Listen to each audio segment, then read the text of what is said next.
ये टॉपिक के बाद तुम भी चल जाना, तुमको भी टॉपिक पढ़ना। इकोनॉमिक्स के क्लास में डिमांड के बारे में, त्रिपुरारी तुम भी ध्यान दो। डिमांड के बारे में हम पीछे के क्लास में बताए डिमांड क्या है, जिसमें बताए कि एक व्यक्ति जो किसी वस्तु को बड़ी दिन से खरीदना चाहता है, वह वस्तु उसे नहीं मिल रहा है। अब बाजार में वह वस्तु उपलब्ध है। अब बाजार में वह वस्तु उपलब्ध है, तो सिर्फ उपलब्ध हो जाने मात्र से वह डिमांड नहीं कहलाएगा। अर्थात किसी वस्तु की प्रभावपूर्ण इच्छा, शॉर्ट भाषा में अर्थशास्त्री का मानना है किसी वस्तु की प्रभावपूर्ण इच्छा को हम डिमांड कहते हैं। लेकिन सिर्फ इच्छा मात्र ही डिमांड नहीं कहलाएगा। कोई भी इच्छा तब डिमांड का रूप लेगा जब वह वस्तु बाजार में उपलब्ध हो, उसके लिए जो कीमत है वह कीमत हमारे पास हो और हम उस कीमत को व्यय करने के लिए भी तत्पर हों, तब जाके वह प्रभावपूर्ण इच्छा डिमांड कहलाएगा। ठीक है। इसी में आगे हम चर्चा किए लॉ ऑफ डिमांड, जिसमें बताए कि सामान्यतः कहा गया higher the price lower the demand, lower the price higher the demand. Price के घटने से मांग में कमी होती है, मांग में वृद्धि होती है, और प्राइस के बढ़ने से मांग में कमी होती है ना। हाइयर द प्राइस, प्राइस बढ़ेगा तो लोअर द डिमांड, मांग घटेगा, और लोअर द प्राइस, प्राइस घटेगा तो हाइयर द डिमांड, डिमांड बढ़ेगा। ये सामान्यतः जिन्होंने भी पहला बार रिसर्च किए वो इसे लिख के छोड़ दिया। इसे स्पष्ट किए प्रोफेसर मार्शल, जिन्होंने इसमें जोड़े if all remaining will be same, if all remaining will be same, यदि अन्य बातें समान हो तब ये नियम लागू होगा, higher the price lower the demand और lower the price higher the demand. यदि अन्य बातें समान नहीं हो तो ये नियम लागू नहीं होगा।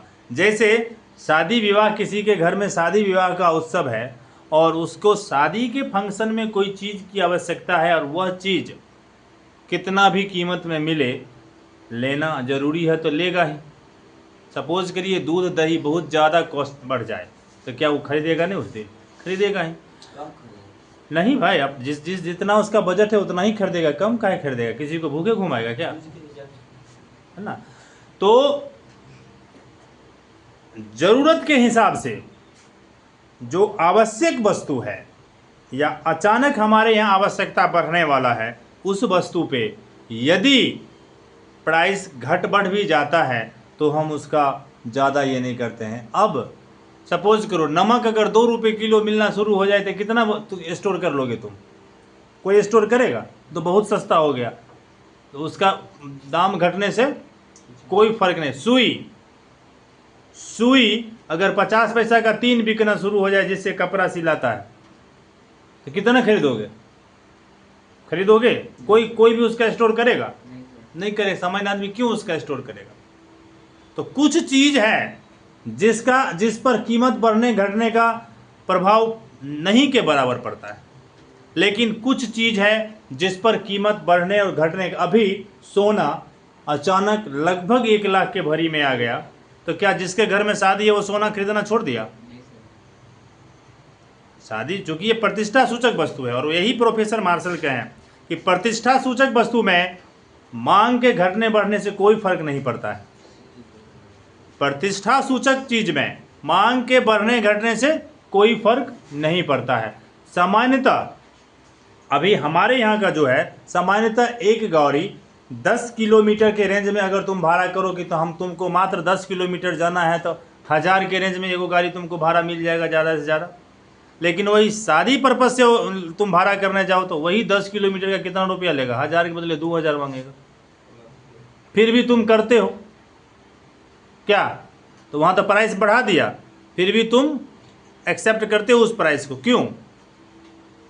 ये प्रतिष्ठा का सवाल है। अब तुम किसी को भी जो ले जाओगे उसको तो पैदल तो ले नहीं जाओगे, है ना। तो प्रोफेसर मार्शल इसमें ये चीज जोड़े हैं, if all remaining will be same then higher the price lower the demand and lower the price higher the demand. अन्य बातें समान हो तो ये नियम लागू होगा, अन्यथा। अभी भारत पाकिस्तान का युद्ध होने की स्थिति में है। अगर युद्ध सार्वजनिक रूप से घोषित हो जाए कि अब युद्ध होगा ही, अब कोई ये नहीं है, अब युद्ध होके ही रहेगा, तो किस चीज़ का प्राइस कितना ऊपर जाएगा या किस चीज़ का प्राइस कितना नीचे आएगा। अब सपोज करो आटा जो अभी 10 किलो का पैकेट, सपोज करो, कल्पना करो कि 300 रुपया में मिलता होगा, अगर वो 500 में भी मिलेगा तो आटा तुम खाओगे कि नहीं खाओगे, है ना। तुम खरीदोगे, जितना तुम्हारे घर में का एक्सपेंस होता है डेली उतना होगा ही, प्राइस बढ़ गया तो बढ़ गया। तो इसीलिए वो बोले all remaining will be same. अब हमारे पड़ोसी के गांव में बाढ़ आ गया, वहाँ का पब्लिक हमारे यहाँ चल आया, हमारे यहाँ का पॉपुलेशन अचानक बढ़ गया, तो हमारे यहाँ जो दिनचर्या का चीज़ है जैसे सब्जी वगैरह, उसका कीमत ऑटोमेटिक सामान्य से थोड़ा ज़्यादा हो जाएगा। तो फिर भी हमको जितना सब्जी डेली लगता है हम उतना डेली खरीदेंगे, है ना। तो कुछ परिस्थिति में ये नियम लागू नहीं होता है, इसीलिए वो जोड़ दिए यदि अन्य बातें सामान्य हो तो ये नियम लागू होगा, अन्यथा ये नियम लागू नहीं होगा। अब वो इसको समझाने के लिए, परिभाषा को समझाने के लिए पहले ये दिए, लॉ ऑफ डिमांड को सीजर्स लॉ कहा जाता है। कैंची, सीजर्स, कैंची होता है, कैंची को खोलते हैं तो कैसा होता है, इसी तरह यहां से हम पकड़ते हैं, ऊपर का भाग खुला हुआ है ना। तो सीजर्स लॉ दिए है। सीजर, जब प्राइस नीचे है तो डिमांड ऊपर है, प्राइस कम है तो ज्यादा है, नीचे का मतलब प्राइस कम है तो डिमांड ज्यादा है, प्राइस अगर ज्यादा है, प्राइस ऊपर है यहाँ, यानी प्राइस ज्यादा है तो डिमांड कम। इसी चीज को वो एक टेबल में लिए हैं जिसमें इंक्रीज इन प्राइस और डिक्रीज इन प्राइस, यहाँ प्राइस और यहाँ कमोडिटी। कोई प्रोडक्ट एक वस्तु 1 रुपए का मिलता है तो वैसे में 10 वस्तु का मांग होता है। अगर 2 रुपए मिलता है तो 8, 3 रुपए मिलता है तो 6, इस तरह अपने आवश्यकता के अनुसार आदमी कम करता है। ये इंक्रीज प्राइस के केस में था, इसी को उल्टा कर दिया गया डिक्रीज इन प्राइस। 5 रुपए में तो 2, 4 रुपया हुआ तो 4, 3 रुपया हुआ तो 6, 2 रुपया हुआ तो 8, 1 रुपया हुआ तो 10, है ना। इंक्रीज प्राइस का टेबल और डिक्रीज प्राइस का टेबल, ये प्राइस और कमोडिटी, इधर प्राइस और कमोडिटी क्लियर कर दिया गया। इसी को फिर प्रोफेसर मार्शल एक ग्राफ में लिए हैं।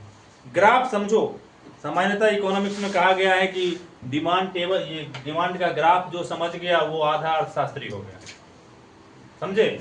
ये हम एक बार फिर से लेते हैं, वहां तो बना हुआ है, ये OX और OY, ये हमारा लाइन हुआ, इस पर प्राइस और इस पर कमोडिटी या क्वांटिटी या डिमांड, कुछ भी लिख सकते हैं, को हम दर्शाते हैं।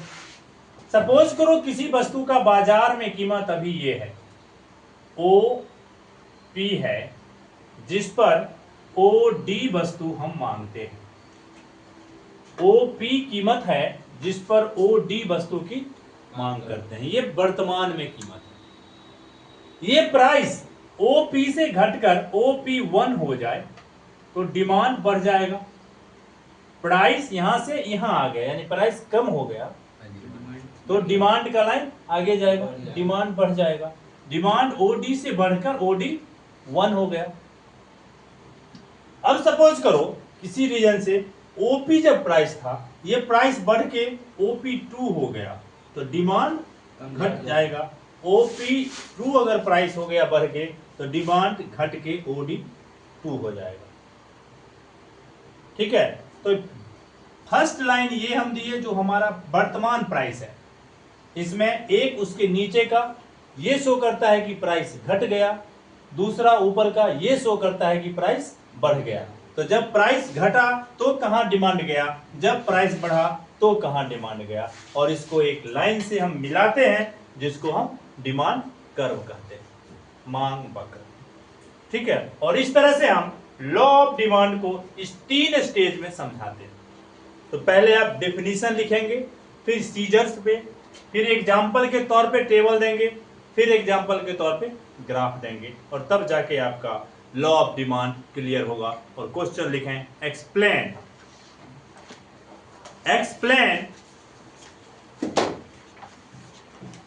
Law of demand rules.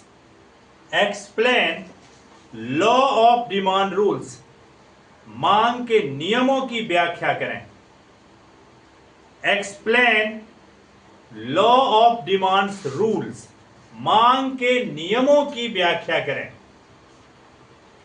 Explain law of demand rules, और पूरा करेंगे नॉर्मल परिभाषा पहले। Rules are as under, higher the price lower the demand, and lower the price higher the demand, but it is not suitable for all situation, है ना।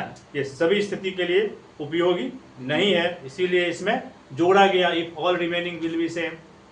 If all remaining will be same, जिसमें जोड़ने वाले में नाम first name किनका है, professor माल sir, उन्होंने फिर जोड़े if all remaining will be same, then higher the price lower the demand, and lower the price higher the demand, और तब ये एग्जाम्पल ये हो गया, और फिर 2 टेबल जिसके नीचे दिखा देना है, आपका क्वेश्चन पूरा हो जाएगा।